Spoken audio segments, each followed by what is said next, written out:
We all want that absolute ultimate gaming PC, right?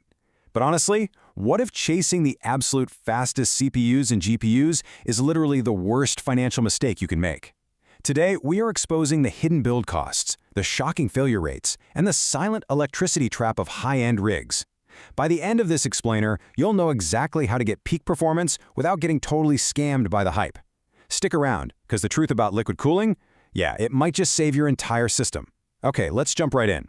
Oh, and hey, if you're ready to save some serious cash on your next build, go ahead and hit that like button real quick. Every single generation, the allure of those shiny new flagship components absolutely dominates the conversation. And look, it's hard not to get caught up in the hype of a brand new, top-of-the-line processor or graphics card. But the data shows us that buying the absolute fastest parts on the market, it rarely makes sense for the average gamer. It all comes down to extreme diminishing returns and these sneaky hidden costs that completely ambush your budget. So here's the thing. Beyond the core components, the stuff everyone actually focuses on, like the CPU and GPU, building a PC comes with a massive hidden budget trap. If you aren't paying close attention, you can easily add an extra 200 to 300 pounds or dollars to your final checkout cart without gaining a single frame of actual gaming performance. Let's break down exactly where these hidden costs come from. First up, software. Just getting a legitimate Windows OS license alone can set you back 100 to 140 pounds. Then there's cooling. If you get sucked into buying an aesthetic liquid cooler, bam, that's another 100 to 200 pounds. Add in maybe 30 to 80 pounds for cable management trays and sleeves, just to make the whole shebang look tidy, and your budget is completely blown before you even power the system on. Which brings us to the first major issue. Chapter 1. The initial illusion. See, the financial bleeding doesn't stop at the checkout cart. When you look at the actual performance you're getting, the reality of diminishing returns hits you right in the face. If we compare an efficient mid-range setup like a Ryzen 5 7600 paired with an RTX 4070 against a way more expensive high-end setup running a Ryzen 7 7800X3D and an RTX 4070 Ti, the gap in actual noticeable gaming enjoyment, it's incredibly small. Spending hundreds of dollars more literally does not translate to an equivalent increase in your experience. In fact, let's look at the numbers. An RTX 4070 gives you 80% of the raw performance of the RTX 4070 Ti, but for significantly less money. The same logic applies to processors. A Ryzen 5 7600 delivers around 80% of the 7800X3D's performance, but it costs under $200. You are paying a massive, massive premium just to claw back that last 20% of performance. Which brings us to Chapter 2, the silent drain. But hey, the bleeding doesn't stop once you plug it in either. That's exactly when your PC basically turns into an expensive space heater. A high-end gaming rig actively running at 500 to 800 watts uses roughly the same amount of electricity as a standard household refrigerator. Seriously, let that sink in for a second. Compare that to a gaming console, which sits around a measly 160 to 200 watts. And remember, basic physics dictates that all that electrical energy has to go somewhere, right? It gets pumped directly into your room as pure heat. And depending on where you live, generating that heat is expensive.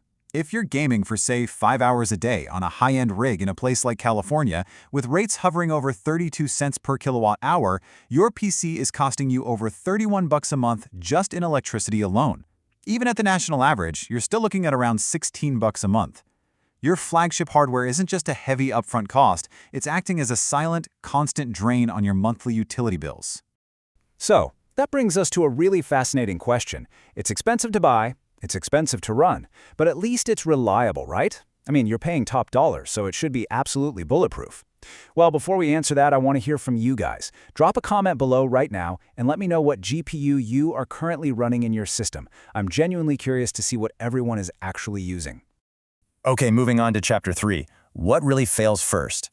The assumption that premium prices automatically mean bulletproof reliability, yeah, that's completely false. Between the silicon lottery, extreme heat, and just complex physics, high-end parts actually have surprisingly high failure rates. Looking at data from system integrators, motherboards are actually your biggest liability. They fail at a rate of roughly 5 to 6% simply because they are so incredibly complex. GPUs hover around 2 to 3.5%, but get this, aggressive factory overclocks on high-end cards have caused historical failure spikes all the way up to 11%. We saw exactly that with the early batches of the RTX 2080 Ti. The harder you push that silicon, the faster it breaks.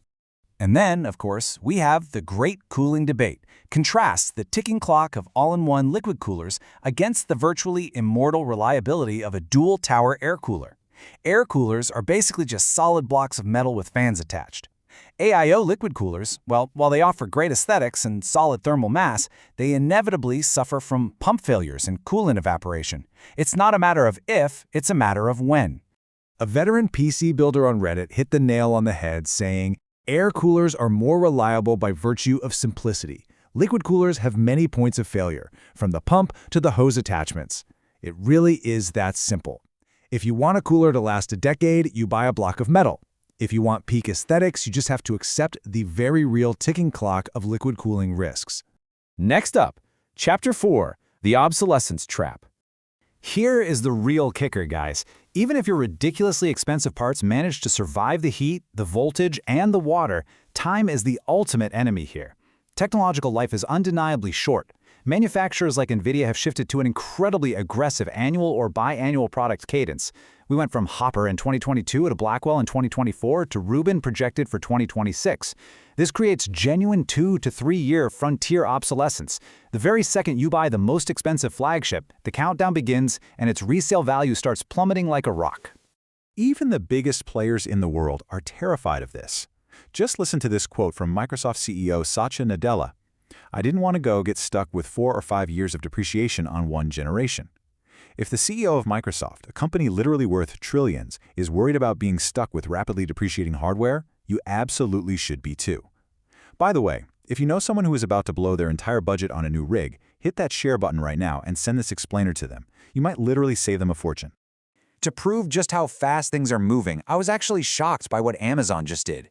In early 2025, they were forced to shorten their server's useful lifespan from 6 years down to 5 years, purely because AI hardware is advancing so quickly. They took a massive $700 million operating income hit just to adjust their accounting. The main takeaway here? Future-proofing your gaming PC by buying the most expensive parts is a complete financial myth. Let's look at how to build smarter. So how do we actually escape this trap? Well, true tech efficiency is all about matching your hardware to your actual workload using an evidence-based framework. Let's contrast two different approaches. On one side, we have a hype-driven, misguided build. It's rocking a Ryzen 9, an RTX 4080, and a super expensive liquid cooler, totaling well over $2,000. It draws excessive power and faces much higher thermal degradation risks. But on the other side, an evidence-optimized build, a Ryzen 7, an RTX 4070, and a premium air cooler. It's strategically aligned to avoid over-provisioning, and it costs just over $1,100. And here is the ultimate payoff. By building smart, choosing efficient parts that don't pull massive amounts of electricity, and relying on hardware that won't fail prematurely, the evidence-optimized build pockets you over $1,500. That's combined upfront, electricity, and repair savings over a 3-year period. You get a phenomenally good gaming experience, and you keep your money right where it belongs, in your bank account. So, to summarize the data from all our sources today, here is your Smart Builders checklist. Number 1, run benchmarks on the games you actually play and match your CPU strictly to that workload. Number 2, prioritize air cooling for a solid decade of reliability. Number 3, skip non-value-adding features like PCIe 5.0 SSDs. Honestly, they offer zero noticeable speed gains for daily gaming over 4.0. And finally, never, ever cheap out on your power supply. Invest in a highly rated 80-plus Gold Tier A or B unit. It all comes down to this one question. Will you build smart or get burned by the hype? The data is crystal clear on how to get the absolute most out of your hardware.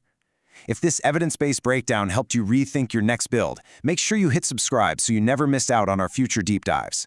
Thanks so much for watching, and I'll catch you in the next explainer.